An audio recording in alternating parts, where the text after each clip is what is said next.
The wedding dress I had tailored for my daughter Alice was missing.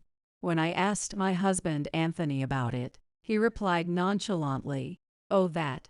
I gave it to one of my subordinates. She's prettier than Alice and suits it better than her." With a smirk, he added, "A dress that exquisite is wasted on Alice. It's like casting pearls before swine." At that moment, Alice collapsed onto the floor, bursting into tears. Anthony watched her with a cold gaze. "What's with the theatrics? You're fine with a cheap dress like a maid's. Know your place." Hearing this, I retrieved the completed divorce papers I had tucked away in the cupboard. I held them out to Anthony and calmly said, "Let's get a divorce." I took Alice's hand and grabbed the car keys from the shelf. I couldn't stay in this house any longer. As we walked out the door, something unimaginable happened behind us. A storm was brewing in our household. My name is Elise Harris. I'm a 54-year-old office worker, living with my husband Anthony, our daughter Alice, and my mother-in-law Talia. Until now, I've never had to deal with in-law issues, and have led a relatively peaceful life. I thought we had a good balance as a family, especially now that Alice was grown up. Alice, now 27 years old, brought me joyful news. She told me that she had decided to get married. Upon hearing this, Anthony and Talia exchanged glances. Neither of them cracked a smile. It was a strange reaction, but I couldn't afford to focus on it. After all, Alice is a quiet and reserved person, and there had never been any mention of a boyfriend before, so I was both happy and surprised by the news. When Alice mentioned introducing her fiancé to the family, I began to feel the reality of her upcoming marriage. That weekend, Alice brought home a young man.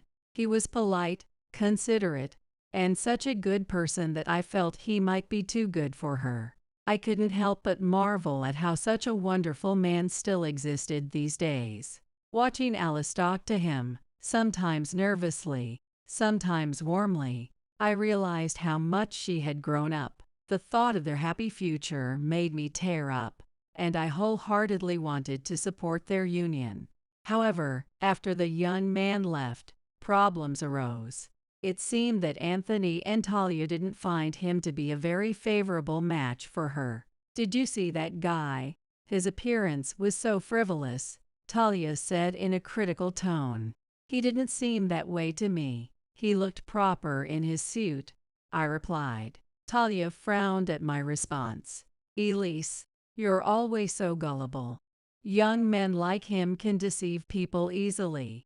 "That's not my intention at all." Anthony crossed his arms, shaking his head as he spoke. "No, his outfit screamed that he's a player. What if he's causing trouble behind Alice's back? If something happens after the marriage, it'll tarnish the Harris family name." "That's not possible. You're overthinking. Isn't he Alice's colleague? He should have a solid background," I countered. In front of Alice, I desperately tried to defend her, but they only kept arguing. They started with criticizing the man's attire, then his attitude, his voice, and even his looks. I couldn't believe how they could disparage someone they had only met once to this extent. It was as if they couldn't stand the thought of Alice finding happiness. Never before had they passed such harsh judgment on a family friend or acquaintance. This time, things felt different. Perhaps it was because he was to become their only daughter's husband. Were they looking at him with a stricter eye? Or was I being too lenient? What worried me more than their criticisms was Alice's reaction. "Dad and Grandma just don't want me to get married, do they?" Tears welled up in her eyes as she forced those words out. Having someone she cherished insulted repeatedly must have made her feel terrible. Anthony pointed at her tearful face, mocking her expression. "Crying like a kid? Elise might have been fooled, but we weren't. That careless guy will only bring you trouble later." Anthony sneered with a malice I'd never seen before. Talia seemed to agree, complaining further about the man's workplace. You need to reconsider. He works at Alice's company, doesn't he? No matter how far he climbs, he'll never earn a high salary. Isn't there someone better? There's no way we're letting you marry such an unimpressive man. Their words, dripping with malice, infuriated me. I couldn't hold back any longer. Stop it. Why can't you respect her choice? The man we just met seemed wonderful. What more do you expect? How perfect does someone have to be to satisfy you? No one can ever be too perfect. Marriage is for life. We can't let her settle for someone mediocre. We're saying this because we care about her. Why can't you understand that? They were unwavering in their stance. The conversation seemed to go nowhere. Alice, visibly more upset by their words, locked herself in her room. I couldn't blame her. She rarely asserted herself, and being attacked like this in a make-or-break family meeting must have been devastating. To Anthony and Talia, however, her behavior only seemed to make matters worse. Locking herself in her room over something she doesn't like. That's not how an adult behaves. She's not a teenager anymore. Maybe you failed in raising her. Exactly. No matter how well Anthony tried to raise her, it's hopeless with you as her mother. Now their criticisms shifted to me. I had never been subjected to such harsh remarks before. Their behavior tonight felt off. It seemed as though they were actively trying to prevent her happiness. And while they were at it, they decided to take me down as well. I couldn't make sense of it, and went to bed, feeling unsettled. From Alice's room next door, I could sense through the walls that she couldn't sleep either. From that day on, I noticed a rift forming between Anthony, Talia, and me. The family dynamics that had been working well suddenly felt broken. It was my first time experiencing this, and I was bewildered. Their words and actions seemed to carry a distinct malice. Had I done something to offend them? I had no idea and was left to brood over it day after day. One particularly cold day, I decided to pull out the portable stove and prepare cheese fondue. Cheese fondue is a staple dish in our household. Seeing the portable stove and fondue pot, I hoped Anthony and Talia would lighten up and smile. To me, this was also an attempt to rekindle a sense of family harmony. I purchased more expensive ingredients than usual and enthusiastically started preparing. Soon, the family gathered at the dining table. Wow, it's cheese fondue today. I'm so happy.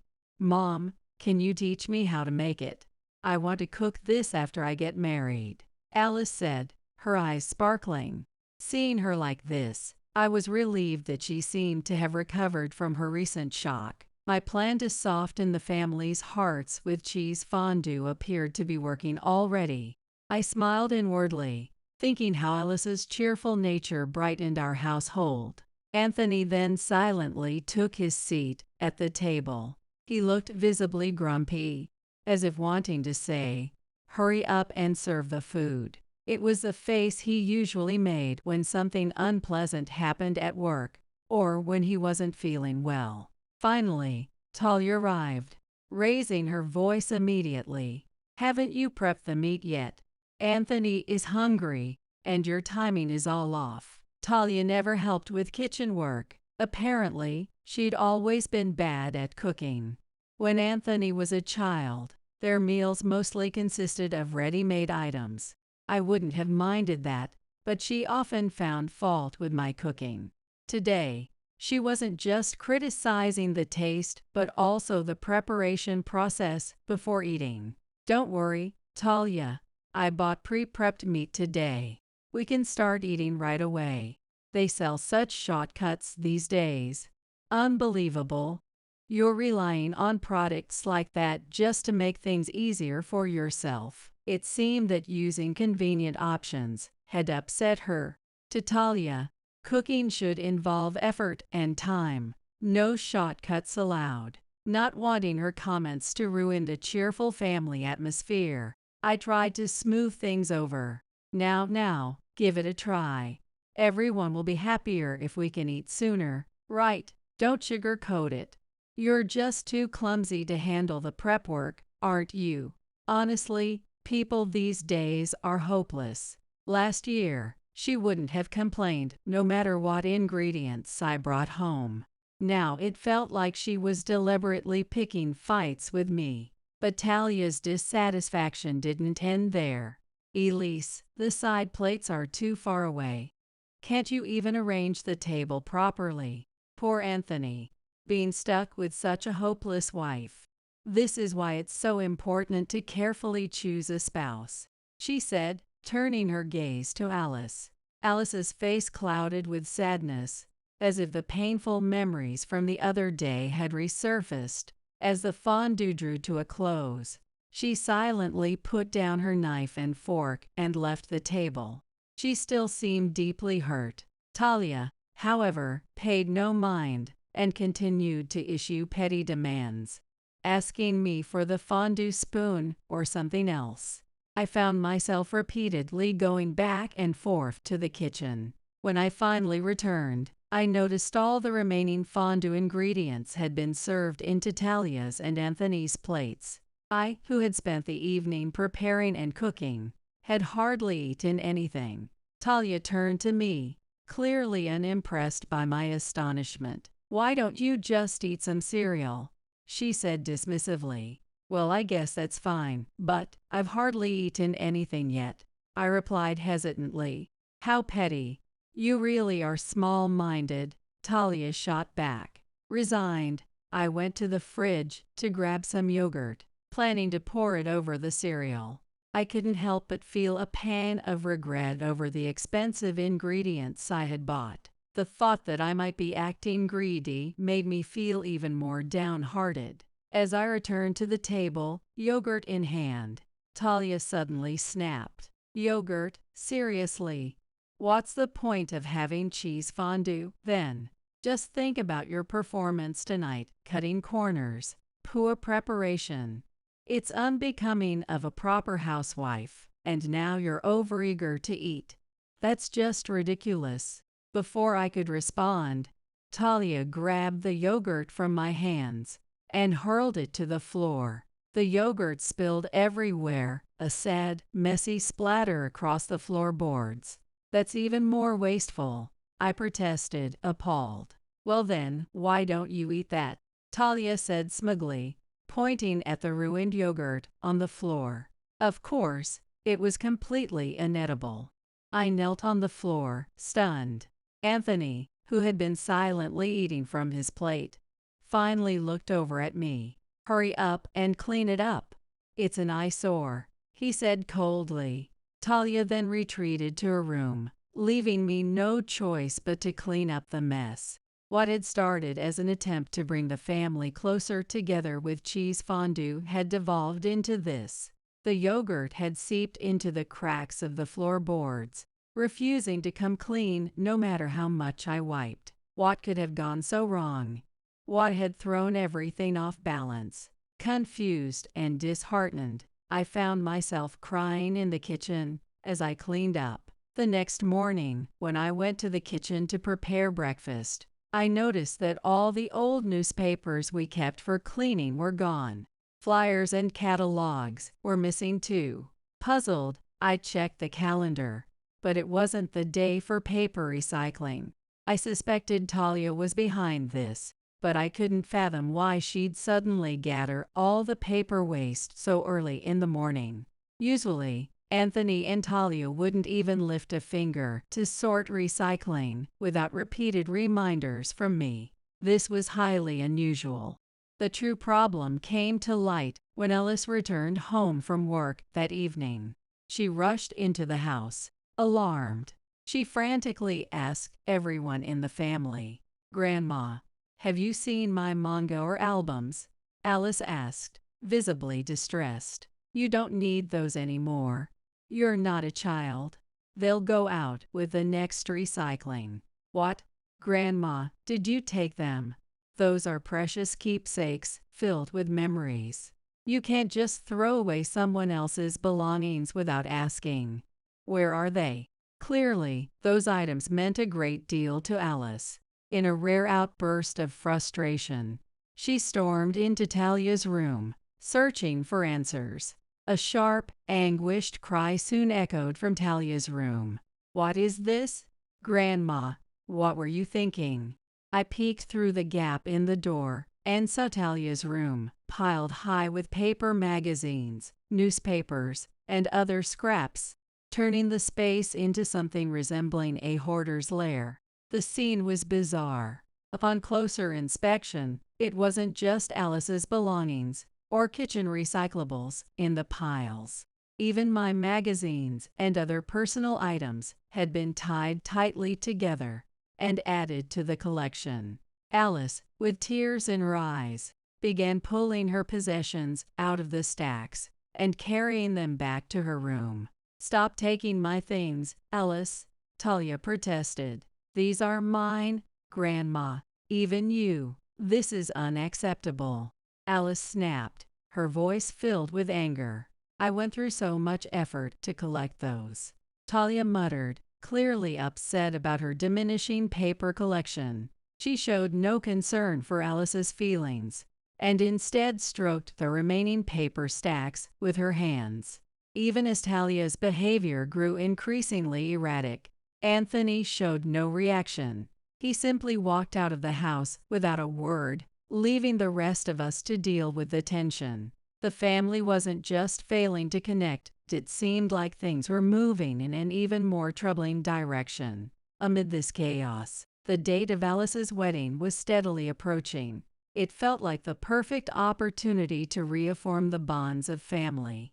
"Alice, about your wedding dress. I've been saving some money for your wedding. Why don't we go all out and have one custom made?" "Really? Oh, I've always dreamed of that. Will you come with me to pick one out?" "Of course. I'm looking forward to it too. Let's go together this Sunday." I felt a surge of joy at Alice's excitement and threw myself into the process of helping her design a bespoke dress. Though she usually dressed modestly, I was certain she would look stunning once dressed up. I wanted her to step onto the biggest stage of her life in her absolute best form. Driven by that wish, I accompanied her to the boutique several times, discussing measurements and designs in detail. Finally, one evening, a large box was delivered to our home. I happened to be the first one home when the delivery arrived and instantly recognized it as the dress. Carefully, I carried the box into the living room and placed it in the center, ensuring it wouldn't get damaged. I sent Alice a quick message to let her know the dress had arrived. Afterward, I went into the kitchen to start preparing dinner. I noticed Anthony come home briefly, but he said nothing about the box before leaving again. I felt a twinge of disappointment. Surely he could have at least said something about it. Soon, Alice entered the kitchen. "Where did you leave the dress?" she asked eagerly. "It's in the living room. There's no way you could miss something that big." At her insistence, I went with her to check, but the box was nowhere to be found. Anthony was out, and Talia had shut herself in her room. "What happened to it? Could it have been stolen?" Alice asked, her voice tinged with panic. "That can't be. It was right in the middle of the living room. If someone strange had come in, we would have noticed. Maybe Anthony moved it somewhere. Let's ask him when he gets back." Just then, Anthony returned from being out. His face seemed oddly cheerful, a rare sight given his recent foul mood. "Anthony, did you move Alice's dress somewhere? There was a big box here," I asked. "Oh, that. I gave it to one of my subordinates. She's prettier than Alice and will suit it better," he replied casually, a faint smirk on his face. "You're joking, right? What? How could you do something like that?" I stammered, disbelief washing over me. "Come on," he said with a sneer. "A dress that nice would be wasted on Alice." Alice collapsed onto the floor, bursting into loud sobs. All the fears and frustrations she had been bottling up seemed to spill out at once. Anthony watched her coldly. "Stop being so dramatic. You can wear a cheap maid's dress for all I care. Spending $20K on a dress for you. Don't make me laugh. Know your place, Alice. That doesn't mean you can just give it away to someone else. Go get it back right now," I demanded, my voice shaking. Alice wiped her eyes and tugged at my sleeve. "It's okay, Mom," she said quietly. "I'll just wear a cheap dress." Her words said one thing, but the hurt in her voice was undeniable. I couldn't take it anymore. For years, I had tried to repair our family relationships, but this was the breaking point. Not only was Anthony cruel to me, but now he was inflicting the same treatment on Alice. It was unforgivable. I quietly opened a cupboard and pulled out a completed divorce application form. "Let's get a divorce." Anthony froze, stunned for a moment. Then, realizing the gravity of the situation, he grabbed my hand, his mouth opening and closing as if searching for words. But I was done listening. I took Alice's hand, grabbed my car keys, and turned to leave. "We're leaving. Staying in this house will drive me crazy. I've tried to make things work, but I'm done. Goodbye. Leave my things where they are. I'll figure it out later." Anthony cast a nervous glance toward Talia's room, clearly agitated. "Wait, don't go. I might consider the divorce. Just give me 5 minutes," he pleaded, his tone desperate. Ignoring him, Alice and I walked out of the house, got into the car, and shut the doors firmly behind us. As we drove off, I felt a surprising sense of relief. Finally, we were leaving this toxic household behind. But just as I turned onto the street, a loud explosion erupted from behind us. "What's going on? What happened to the house?" I exclaimed in shock. "Mom," Alice said, her voice trembling, "the house is on fire. It's huge." I looked back to see massive flames shooting into the sky, smoke billowing ominously. It was clear from one glance that this was no ordinary fire. Anthony and Talia were still inside. I quickly called the fire department. The fire was massive and took a long time to extinguish, turning into a major incident. Aside from the shock of the fire itself, I couldn't comprehend how such a devastating blaze could have originated from our house. Alice, naturally pale-faced, was trembling uncontrollably. "What happened?" she asked, her voice shaky. "I know it's scary, but stay calm. Let the firefighters handle it," I reassured her. This was far beyond the scope of a minor mishap. I had never seen such a large explosion up close before. Fortunately, the fire didn't spread to the neighboring houses. That was our only saving grace. After the investigation, I had to share the findings with Alice. "Alice, they figured out the cause of the fire. It started in Grandma's room. That has to be a mistake. She never uses anything flammable in there," Alice insisted. "I thought so too, but apparently, it's true. Grandma tried to use a portable gas stove in her room. You know, the one we use for cheese fondue. That's strange. Even so, there are just too many unnatural details," Alice replied, suspicion lacing her voice. The investigation revealed that Talia had brought the stove into her room, causing the explosion. A few days earlier, she had been hoarding stacks of paper, and those highly flammable items around the stove fed the flames, creating the large-scale fire. The fire department provided an explanation for the incident, but of course, they couldn't answer why Talia had decided to do something so reckless. To understand that, we'd have to ask her directly, but she was currently unconscious. Why would Grandma try to use a gas stove in her room? Alice wondered aloud. "I have no idea.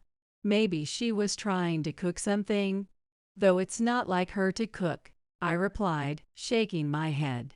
The more the truth unraveled, the more puzzled Alice and I became. Still feeling uneasy, we moved into a furnished weekly apartment for the time being. Since we had already planned to move out and find a new place, the arrangement wasn't too inconvenient. A few days later, we received a call saying that Talia was in a condition stable enough for visitors. Anthony, whose injuries were lighter, was already able to move around, though he was reportedly limping. We learned that Anthony was staying in a shared male ward, while Talia was in a private room, one of the better ones. When we arrived at Talia's room, we found Anthony already there. He had injured his leg while escaping, dragging one foot as he walked, but otherwise looked surprisingly well. Talia, on the other hand, was in bad shape, covered in bandages. She had only started speaking again as of yesterday. We heard the fire started in your room, Talia. Why did it happen? What were you doing? Though her face was partially immobilized by bandages, her tone was sharp as she responded, "Isn't it obvious? I was targeting you." "Targeting me? What do you mean by that?" I demanded, a chill running down my spine. The fire had been massive enough to take lives. This wasn't the sort of thing someone could do on a whim or as a prank. Alice could have been caught in it too. In fact, since my departure from the house had been coincidental, there was a high chance she was the actual intended victim. The thought of such a reckless and dangerous act left me speechless. Talia's words made it clear she wasn't speaking from a place of rationality. "You were in the way. But no matter how much I tried to make your life miserable, I knew you wouldn't get a divorce. So I decided to make you disappear from this world. The only mistake was that we got delayed in escaping when you left the house." "That's right. Who would have thought I'd end up getting caught up in it too? We were so close, Mom." I couldn't believe Anthony was agreeing with Talia. "Anthony, did you know about the accident?" "Yeah, Mom told me about the plan. I had high hopes because I thought this was the only way. That's why I was panicking when you said you were leaving. We were supposed to casually leave without you noticing. Was this really something you say to someone who's been your family for so many years? No, even if you hated someone deeply, it wasn't likely you'd direct such hatred at them." Talia, completely unaware of my feelings, was regretting her failure.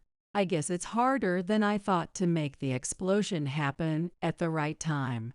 I'll need to research it more thoroughly next time." I was utterly terrified by her words. To think that someone I had lived with peacefully as a family could harbor such violent thoughts. Lately, I had felt Talia growing more and more hostile, but I never imagined it was to this extent. Why did you think I was in the way?" "I've tried to think about it, but I have no idea why." "That's simple. Why don't you let Anthony explain it to you?" Talia's words prompted Anthony to nod. It was clear they were accomplices in this. "That's right. This has to do with Alice's wedding dress." "What do you mean?" "Our company's female CEO has a daughter about the same age. That girl works as one of my subordinates. She was getting married around the same time as Alice, so I gave her the dress. Even if they were getting married around the same time, you can't just give away a dress like that without permission." I still couldn't understand why Anthony had given the dress to someone I didn't know, or the nature of their relationship. He spoke about it so casually, as though he were a completely different person from the one I knew. When I glanced at Alice, it was clear she was in shock. At that moment, there was a knock at the door. A woman in a suit entered, accompanied by a nurse. "CEO, how kind of you to come all the way here. I'm so touched that you came to visit. Please, come in." The woman who entered looked like someone who could handle business efficiently. She appeared to be in her mid-50s. Anthony walked toward her with a gentle smile on his face. He was showing me an attitude of kindness and courtesy that I hadn't seen from him in a long time. I heard Mr. Harris was here. How are you feeling now? She asked. I'm fine. Mom's injuries are worse than mine. I'm feeling better already, Anthony responded. It must have been such an unexpected disaster at home. Please don't worry about work and take some time to rest, the woman said, addressing Talia, who seemed about to speak. Anthony then introduced her to us. This is Ms. Matilda Morgan, the CEO of our company. She's always been a big help to us. I see. The words slipped out of my mouth without thinking. So her daughter is the one who has Alice's dress. To think she would go so far as to visit an employee in the hospital. She must be a very considerate person. But when I thought about her taking Alice's dress, my feelings were far from calm. Oh, excuse me. I just got a call. With her mobile phone in hand, Matilda left the room. Anthony approached me and began speaking quickly. Ms. Morgan has been divorced, and she's single now. If I get close to her daughter and give her the dress, she'll probably marry me. If I become the CEO's husband, both Mom and I can live an easier life. I was stunned by his words. So he wasn't actually having an affair with Matilda, but he had set his sights on her as a new partner, targeting her on his own. To think he would even consider trying to kill us off for such a reason. If I had been a victim due to such a careless plan, it would have been terrifying. That's not thinking about Ms. Morgan's feelings at all. We don't even know if her daughter wants the dress. You're being incredibly selfish. Shut up. That's exactly the problem with you. A wife like you is just too much. From now on, I'm going to marry a capable CEO. I was dumbfounded, but he seemed serious. Now that I thought about it, I had heard that the CEO of Anthony's company had changed last year, from an experienced man to a capable woman. She was probably a skilled person, but I had a feeling that I wouldn't be deceived by her superficial kindness.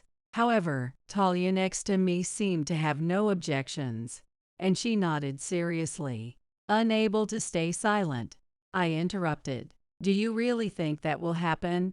Of course, a guy like Anthony, any woman would fall for him. Talia, overestimating Anthony and speaking down on Matilda, made my frustration grow. After living with this mother-daughter duo for so long, and now realizing they had written me off, I couldn't believe how I had been underestimated. Talia, now completely excited, shouted so loudly that it might have been heard in the next room. Especially since it's a $20K gift. No woman would be unmoved by that. Ms. Morgan will definitely be Anthony's. Their marriage is just around the corner. And once that happens, you know who will be in the way, right? I struggled to shake off her condescending glare and tried to wrap up the conversation. So you're saying that you tried to push Alice and me out of the way because you didn't want to be a hindrance to Anthony's remarriage. That's exactly it. A little harassment wasn't enough to cause damage, so you made things harder for us. Wait, so you were really harassing Alice and me on purpose? Of course it was part of the plan. Once we succeeded, we'd become the CEO's family and live in luxury every day. People like you, who work regular jobs, are nothing. Don't think you can talk to us so casually. The gleam in their eyes was intense. Both Talia and Anthony, thinking they could become the CEO's spouse, were practically glowing.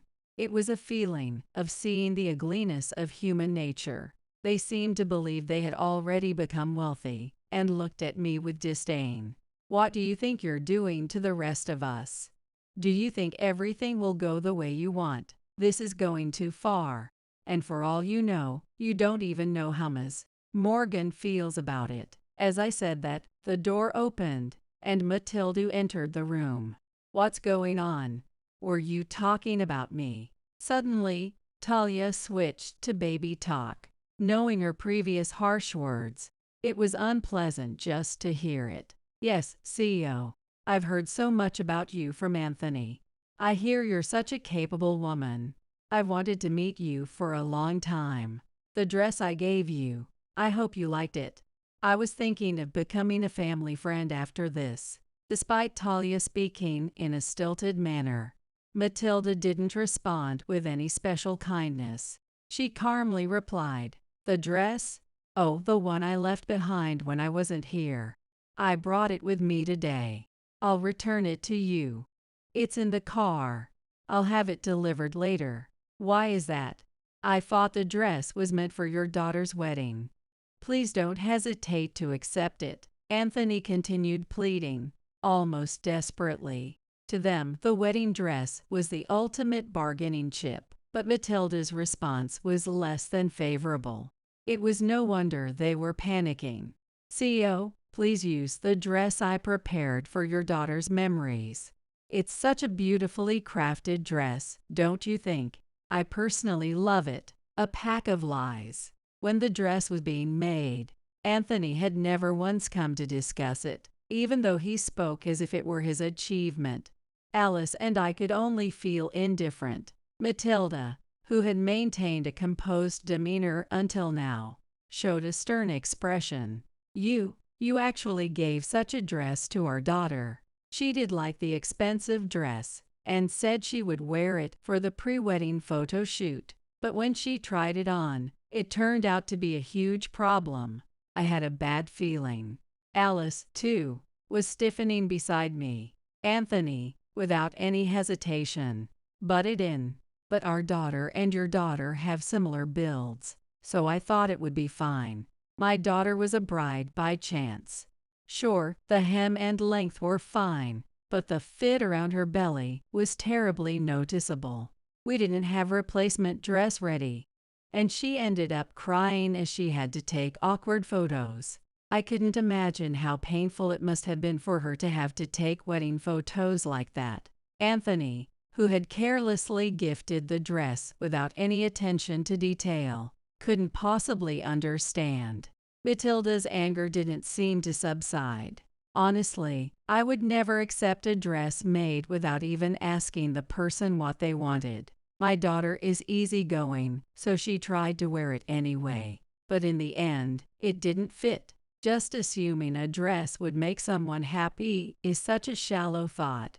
I'm tired of it. I didn't think you'd feel that way. So we'll forget about the dress. How about jewelry instead?" Still fixated on his gift strategy, Anthony persisted. It seemed he couldn't think of any other way to get closer to people. "Why are you so insistent on getting close to my daughter, even though she's your subordinate? Isn't this too much of a personal connection?" "Well, she's the CEO's daughter, so as an employee, it's natural. I thought this might help me become closer to you as well. Stop overthinking things. Honestly, it's just annoying for employees to receive such expensive gifts." Matilda seemed to have a sensible mindset. I felt relieved and decided to speak up. "That dress was made by my daughter." Anthony took it without asking. "What? We wore such a thing, Mrs. Harris and Alice. We are so sorry." "No, please don't apologize. The one at fault is this person. Also, the reason I'm in the hospital right now is because of internal issues at our company. Anthony and Talia tried to marry you and eliminate me and my daughter as obstacles." Matilda gasped in shock. I glared at Talia and confirmed. "Right. You targeted me, causing an explosion, but you ended up getting hurt because you couldn't escape in time. These people are the lowest, the kind who will eliminate anyone they see as an obstacle without hesitation." "What did you say? You mean, without even understanding my feelings, you would put Mrs. Harris in danger for the sake of remarriage? This is unbelievable. Mr. Harris, I thought you were a good husband who valued family until last year. Since Ms. Morgan became the CEO, They seemed to have started thinking about how to use that to their advantage. Not just Anthony, but even Talia was trying to use your power to live a luxurious life. I could almost feel Matilda's anger rising as I spoke. Talia, trying to avoid Matilda's sharp gaze, smiled with an air that seemed like she was trying to kiss up. Don't listen to that woman. Even the fire, it was just a minor family matter. Once I'm with Ms. Morgan, I won't do anything like that again. This woman here was so annoyingly rude.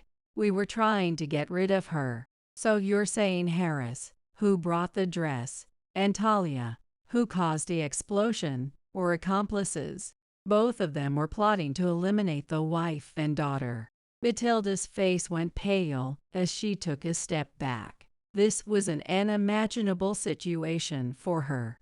That's right. I almost got eliminated by them. Alice, too, and the neighbors were in danger. Talia's crime was planned. Looking back, she had been collecting flammable materials, like old paper, a few days before the explosion. I can't believe it. Is that how you treat family? And both Harris and Talia are lacking a human heart. They take what they want, throw away what they don't need. Their blind pursuit of desires is terrifying. Matilda seemed to say exactly what I had wanted to express, and I felt a sense of relief. It was clear that Anthony and Talia were deeply shaken by Matilda's stern words, especially since they had revered her up until now. Receiving a dress made by someone else is just a nuisance. You thought you could win me over with that and marry me. That's impossible. You should really reflect on yourself. Listening to Matilda, Anthony and Talia seemed to lose their drive. It was as if everything they had believed in had crumbled. For Anthony, who knew Matilda's usual demeanor, her harsh attitude was especially shocking. Seizing the opportunity, I thrust a document in front of them. It was a divorce application, filled out except for Anthony's section. Anthony dropped his shoulders in defeat. I've lost all hope of being with Ms. Morgan. If you want, I can be with you now. Are you really going to divorce me? Of course. Honestly, I can't even imagine staying with someone like you. You have so many issues, especially when it comes to how you treat Alice. I never want to be involved with you again. By the way, I don't want that dress. You can take it back. Instead, add $20K to the asset division. I'll have a new dress made. Anthony dramatically sniffled, feigning tears. His little performance only increased my irritation. I don't want to marry any other woman. Looking back, I realize I was wrong. I miss living with Elise. I'm sorry for everything. Please come back to me. No, thank you. And I won't live with Talia anymore either. Do you plan to explode things if you don't like something? I absolutely refuse to live with such a dangerous person. It seemed that Alice, who had been hiding behind me until now, could no longer hold back. Dad and Grandma are strangers now. I can never forgive them. In the end, you just wanted to live a better life, didn't you? And now that hope is gone, you're trying to get back to us. Alice's voice was quiet but full of determination. It seemed painful for her to criticize Anthony, who had never gone against her before. Alice, please don't say that. I've woken up now. I'll cherish both of you. Yay, right. I can't believe you. If you really mean that, then apologize for everything you've done. Even Grandma went as far as committing a crime. Do you think that can be forgiven? Everyone in the family was shocked by Alice's fierce outburst, as she is usually so quiet. It was clear just how much frustration and resentment she had been holding in. Thinking back, Alice had suffered ever since the day her potential husband was brought home, enduring in silence. The burden she must have felt during such an important time, like the marriage, must have been immense. Matilda gently approached Alice and spoke in a soft, comforting voice. It must have been so hard for you. You don't have to endure it anymore. Say whatever you need to say to these people. Thank you. I also apologize to your daughter for the trouble my foolish father has caused. Alice's instinct to apologize on behalf of Anthony, despite the pain she must have felt herself, showed her strength, her ability to think of others even in tough times. Matilda, noticing this, softened her attitude. Watching them together, I felt my heart ease. It's okay, Talia, Anthony. Your foolish actions have caused so much misery for others. You need to reflect deeply. I understand, Elise. I won't do anything dangerous again. I knew Talia was just agreeing for the sake of it, and there was no way I was going to be fooled by her words. It's too late for that. I believe the detectives are waiting outside the room. Once we leave, they'll likely come in for questioning. Talia, your place for reflection may be prison. Talia's face turned pale. As she was leaving, Matilda made a sharp remark. Harris, you don't need to come back to the company. Take your time to recover at home. It was, in effect, a dismissal. Anthony and Talia's expressions changed immediately. We all left the room as if we had coordinated it, and just as I expected, two men entered the room. Alice and I exchanged glances. Anthony, dragging his leg, returned to his own room. He didn't even look our way, probably feeling awkward. There was no room for sympathy. I knew that by submitting the divorce papers on our way out, we would finally be free. At that moment, the desire to be alone was stronger than any lingering feelings for him. We sped off in the car, heading straight for the city hall. Later, the news broke that Talia had been arrested. It was discovered that she had been researching dangerous ways to use a gas stove on her mobile phone. Since she had also been collecting flammable materials, her actions were deemed intentional. She was expected to be taken directly to the police after being discharged. Anthony, who was also discharged, returned home. With Alice and I gone, the house had fallen into disarray.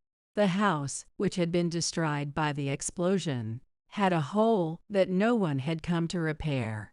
It became the talk of the neighborhood. However, due to Anthony's financial concerns from the asset division and the cost of the dress, he couldn't afford a contractor. In the end, the hole was covered with a tarp, and it seemed he was living in a shabby house. Matilda had also turned her back on Anthony, and he was fired from the company. With nowhere else to go, he couldn't even figure out where to start, especially since his belongings had been burned. His job search seemed to be at a standstill. Looking back, I was grateful that I had divorced him that day when we went to visit him in the hospital. If he had clung to me in desperation, I would have been terrified. Though Alice and I had lost many of our possessions and faced some hardship, we decided to look at it as an opportunity to cut off the bad ties and start fresh with a renewed sense of peace. And so, the wedding day arrived. Alice was able to attend the ceremony in her new dress, looking stunning. She appeared so beautiful that it made me forget all the bad things that had happened before. Her presence at the ceremony was magnificent, and I could say she was shining brighter than ever in her life. I couldn't help but shed tears from my seat with the relatives. During the ceremony, Alice came over to me. She leaned in and whispered in my ear, "Thank you for supporting me all this time. I'm so grateful to you, Mom." In that moment, I truly felt that it was I who should be saying thank you. I realized I might not have been able to overcome this ordeal alone. Sometimes, you become strong to protect someone. I want to continue supporting her, both in the shadows and in the light. Moving forward, I feel truly happy to be able to celebrate Alice's new beginnings. My name is Nancy. There's a world out there I don't know about. I learned about it as a child, watching TV. animals living in the wild, landscapes I've never seen before, and the lives of various people who speak different languages. Wanting to see this unknown world up close, I bravely studied abroad during my college years. There, in my destination, was the unknown world I sought. Even though the language was different, people's lives were thriving. There were many creatures, and breathtaking landscapes unfolded. I want others to experience this wonder too. Thinking that, I got a job at a travel agency. I was in charge of tour planning at my assigned department. Using what I learned during my study abroad, I handled everything from site inspections to negotiations. It was indeed a whirlwind life, but I wasn't neglecting my personal life. I married Daniel, whom I met through work, a few years ago. I was balancing work and family life well. But then, a problem arose. It was with my mother-in-law, Barbara. Barbara, a housewife, believes women should stay at home after marriage. I don't deny her viewpoint. But I think such an idea is outdated. I told her so, but she said to me, "Isn't it a woman's job to support Daniel? Do you have a problem with that?" But, what? Talking back as Daniel's wife? No. Ultimately, Barbara didn't understand. I didn't want her to impose her views on me. I couldn't live with Barbara like this. So, I suggested buying a house to Daniel. I think people's view of us will change if we buy a house. Just saying that, Daniel easily agreed to buy a house. This is how I avoided living with Barbara. But the story didn't end there. Once we bought the house, Barbara started coming over often. Every weekend, she'd come and make noise with Daniel. Of course, she didn't take care of her husband, Anthony. "Barbara, is it okay to leave Anthony alone? He's not a child. He'll manage." Wasn't supporting a husband a woman's job? I wanted to retort, but I could see it leading to a fight. So, I kept quiet. Then, Barbara, who had been noisy with Daniel, suddenly started a conversation. "I forgot to say, but I'm going on a trip next week. Please be careful." "What are you saying?" "Nancy, you're coming too." "Eh? But it's so sudden. You're not planning to join the family trip as Daniel's wife?" "But there's work too." "It's a family trip. Or are in-laws not family to you?" "That's not what I mean." "Then make it happen." "Yes." I couldn't talk back. But that was still the better part. Seeing me troubled, Barbara said in a mean tone, "And book the hotel." "Eh? I should?" Always bragging about working at a travel agency, right? "I'm not bragging." "So, you can do it, right?" "Where are we going?" "London." London, where I studied abroad. I still have many contacts there. It might be difficult for other countries or regions, but maybe I can manage London. "Okay. I'll try." "I have the plane tickets, so just book the hotel." "Eh? You booked the flight but not the hotel?" "I got the tickets." "Got them?" "I exchanged my card miles for first-class tickets." Barbara grinned. Judging by her joy, it seemed true. Then I noticed piles of branded goods on the sofa. "I see." I understood. Hearing first class, Daniel leaned in. "First class? Seriously, Mom?" "Yes, it's a first-class trip abroad." "Awesome. We leave at 9:30 p.m., so you can work till the last minute." Barbara was still grinning. It felt odd. But there's no point in lying about going on a trip. I have to properly book the hotel, or she'll complain. But it's so sudden, finding a hotel might not be easy.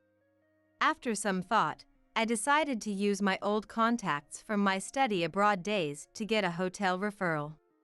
I asked over the phone, Can you do it? For Nancy's request, sure. 4 people, 2 rooms. Thank you. With that, I successfully booked the hotel. Then, on the day of the trip. It was such short notice that I couldn't take the day off, so I was working. Barbara had told me to meet at the airport at 6 p.m. So, if I wrap up work soon, I can make it. That's what I thought when suddenly, Barbara called. Hello? Barbara? Nancy? Are you done with work? I'm just leaving the office now. So, I'll be at the airport after 6 p.m. Oh, that's too bad. Huh? Well, we're actually leaving at 6 p.m. Eh? No way? I hurried back to my desk. I searched the flight schedule on my computer. London. London. I found the 9:30 p.m. flight I initially heard about. But there was also a flight leaving after 6 p.m. Could it be this after 6 p.m. flight? Yes. So, the family is going without you. If you leave me behind, what about Anthony? You're supposed to be sick. I was furious. How could she plan so thoroughly to leave me out? Unforgivable. But showing my frustration would be playing into Barbara's hands. I had to hide my feelings, even if it meant putting on a brave face. I clenched my teeth and said to Barbara, I'm the one who booked the hotel. So? Daniel knows the hotel name. You can't do anything now.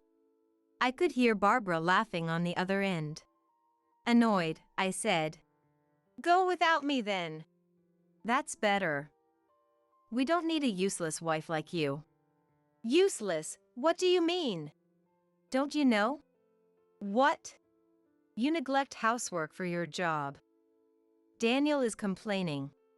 True, I'm busy with work. But I've never slacked off on housework. Why would Daniel complain? Can I speak to Daniel? Sure. Nancy wants to talk. Barbara's mocking voice was followed by Daniel's. Hello? What's up, Nancy? Daniel? What do you mean you're complaining about me? Just that. You're always at work and neglecting me. Neglect? I prepare meals, clean, do laundry. But you think you're doing it all yourself, right? That's not true. Shouldn't you respect me more, listen to me, do things for me? Ha! I know a wife who supports her husband is valued. It's convenient for the husband. But that's not all there is to a marriage. I never badmouth Daniel in public, always praising him. But not when it's just the two of us. But we need to speak our minds when alone. Otherwise, our relationship would fall apart. And I'd become nothing but a servant to Daniel. Yet he kept complaining to me. So you think you can act all high and mighty because you earn more? Not at all. Anyway, that annoys me. And you're leaving me behind for that?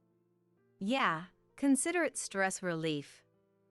I'll bring you a souvenir, so don't worry. That's not the point. Clearly, Daniel was taking me for granted. If that's how it is, I have my own plans. Fine. Enjoy your trip. Will do. Bye. Daniel sounded happy as he hung up. I was livid. I couldn't stand the self-centered Daniel and Barbara. Enjoy your trip without me. But be prepared, even if you come back crying and apologizing, I won't forgive you. I rushed out of the office with my mobile phone. Hey, hello. It's Nancy, are you free? I need to talk about that hotel booking. With the trip canceled, I had plenty of time. I'll settle everything now. I ran around with that determination. Then, the next evening. Exhausted, I got home and right then, the phone rang. Hello? Nancy. What were you thinking? It was Barbara on the phone. sounding quite angry. I knew the reason but pretended not to. Barbara? Are you enjoying the trip? This is no time for that. We can't check into the hotel. Did you have a reservation? You made the reservation, didn't you? I canceled it because I wasn't going. Ha! What? Then where are we supposed to stay tonight? I don't know. Nancy! Barbara's angry voice came through. But she's in London. Her anger over the phone isn't scary at all. That's tough. Being abroad without a hotel, you never know what might happen. Eh? It's not the safest place, you know. Wait!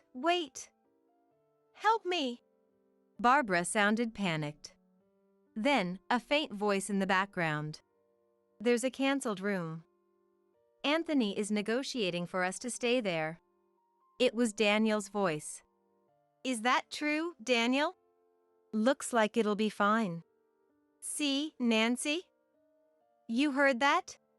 Barbara's voice turned triumphant, as if her earlier tears were a lie. I heard you. Too bad for you, Nancy. Your plan didn't work. Well, the room was available because I canceled it. But this was all part of my plan. My real aim was something else. Glad there was a vacancy. Thought you'd be smug about canceling our hotel, didn't you? No, not really. Frustrated, aren't you? You can admit it if you're upset. I just canceled it because I wasn't going. Putting on a brave face. How pathetic. Typical of Daniel's useless wife. Barbara laughed loudly. Then, she went on bragging. About the amazing scenery, delicious food, and so on. Eventually, tired of listening, I quietly hung up the phone. She probably didn't even notice. I smiled a little at the thought.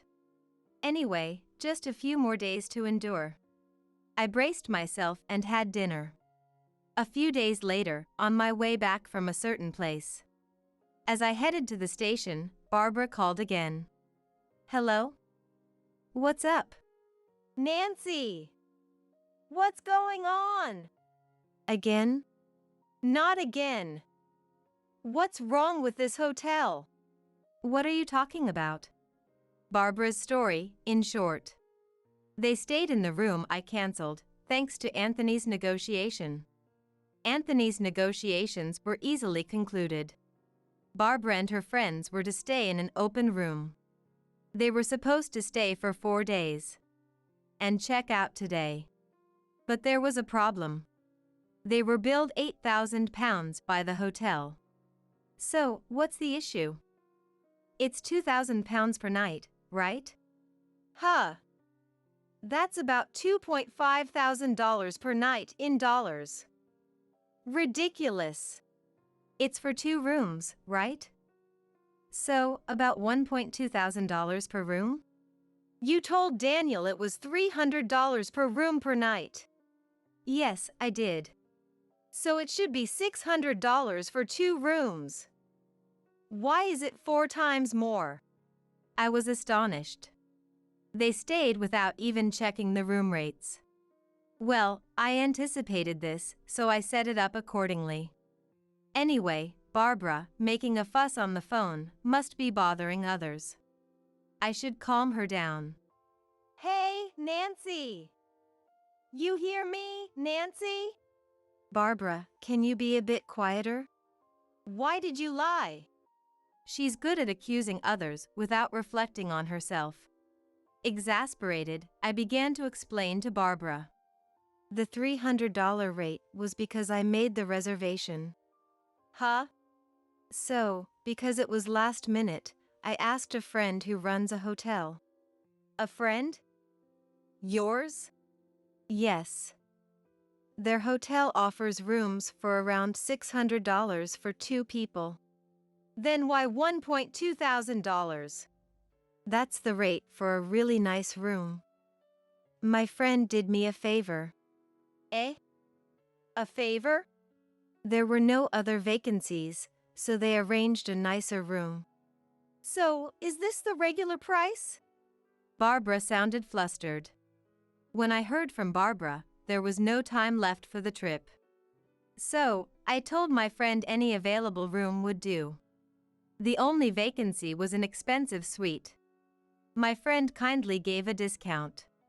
Barbara left me behind without asking.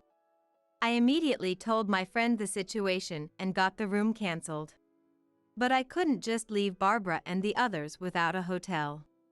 So, I asked to accommodate them at the regular price if they came. I knew Barbara, having heard about the hotel from Daniel, wouldn't check the price. And I was right. Come on! You should have said that. Yelling won't help. Please make sure to pay. We're not paying. Nancy, you pay. But if you don't pay, you'll be arrested. Arrested? Of course. Troubles abroad can be messy. Are you okay with that? Barbara seemed at a loss for words. As I was about to hang up, thinking I had one, Barbara shouted, Don't mess with me. You'll regret this when I get back. That's fine, but we're strangers now, right? Huh? Why? Well, you said it was a family trip. So, since I'm not there, I'm not family, right? That's different. Before she could finish, Anthony's voice came from the phone. What's all this yelling about? Be quiet, it's embarrassing. Anthony? Seizing the opportunity, I called out to him. He noticed and responded. Nancy? Are you okay? How's your cold? I never had a cold in the first place. What? Give me that. It seemed Anthony took the phone from Barbara. His voice grew louder. Nancy, can you explain everything? I can. Actually, I told him everything from the beginning. His voice gradually lowered. I see. So, that's why you didn't come. I'm sorry. I wanted to go. No, Nancy, you're not at fault. It's Barbara and Daniel. From afar. Eek! I heard a whimper. Barbara and Daniel seemed frightened by Anthony's anger. Realizing this, an idea came to me. Should I tell Anthony what Barbara has been doing? I thought so. So I turned to Anthony. Anthony, can I tell you something? What is it? Barbara comes to our house almost every weekend. I know that. And she throws away receipts at our place. There are piles of them. What receipts? For brand goods. It's fine to buy a lot, but please dispose of the receipts at your place. Barbara wasn't just being noisy at our house. She was secretly buying brand goods and disposing of the receipts at our place to hide it from Anthony, thinking she wouldn't get caught this way. Of course, I'm a witness, so it's pointless. But it seemed Anthony didn't know. That's interesting to hear.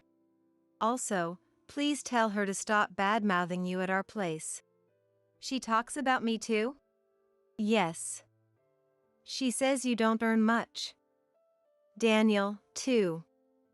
Calls him a useless dad, I think. Anything else? Well, so, I spilled all my pent-up frustrations to Anthony. Of course, some of it wasn't directly related to Anthony. But he listened silently. And at the end, he apologized to me. I'm sorry. Now I understand. Understand what? Why Barbara didn't want to use her card to pay for the hotel. Maybe. Probably because the cost was much higher than she expected, close to her credit limit. I'm sorry. That was Barbara's voice. Unforgivable. All your wasteful spending, Barbara, I want a divorce. Please, don't do that. Anthony's shouting was followed by Barbara's pitiful voice. He also yelled at Daniel. Daniel, Why don't you defend your wife? Well, that's, Don't come to my house anymore. Reflect on this alone. Yes, sir. Daniel sounded unusually obedient. Probably he thought being banished from his parents' house wasn't a big deal. That's when I struck the final blow. So, Daniel, looks like you're going to live alone now. Eh? What do you mean? Suddenly, Daniel's voice got louder. He must have grabbed the phone. I moved my phone a bit away and told him the situation. Daniel, I want a divorce. Eh? Divorce? You're joking, right? No, I'm serious. I've already sold the house. You sold it? Why would you do that without telling me? That's our house. No, it's my house. But I was paying the mortgage too. No, you weren't. What do you mean? I was giving you part of my salary every month. That was for living expenses. A few $100s isn't enough for the mortgage. Daniel had been giving me a few $100s monthly. It helped with living expenses, but not enough for the mortgage. So, I paid it alone. The house was in my name.